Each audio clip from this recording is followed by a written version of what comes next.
And if these threats and intimidation are not stopped, there is an appropriate time for the National Guard. So, as a current officer in the National Guard, I am not allowed to talk about this issue.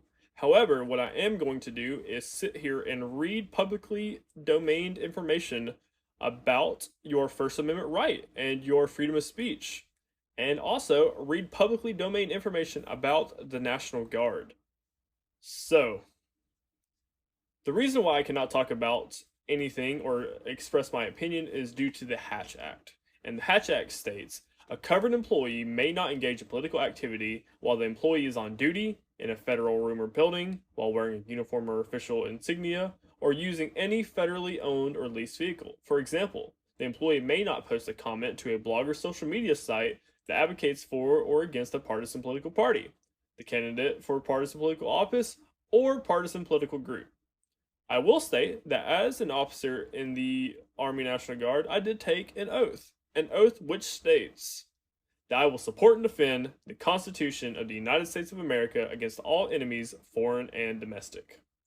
And would you know it? That a part of the Constitution, there are the amendments. And the First Amendment provides that Congress make no law respecting an establishment of religion or prohibiting its free exercise. It protects freedom of speech, the press, assembly, and the right to petition the government for a redress of grievances. And if any service members are watching this, that there is also the Uniform Code of Military Justice, in which states, while the Uniform Code of Military Justice demands obedience to the lawful orders of a superior commissioned officer or governing body, it equally demands disobedience when the order is given illegally. And that orders that violate established laws and regulations or the UCMJ or Uniform Code of Military Justice are not binding. And would you know it? That intentionally directing attacks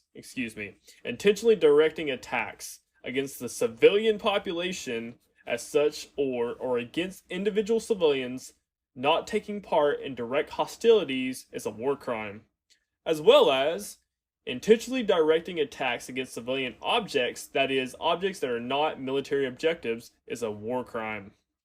So, I hope that shed some light on the situation, that I was able to read from you publicly domained materials.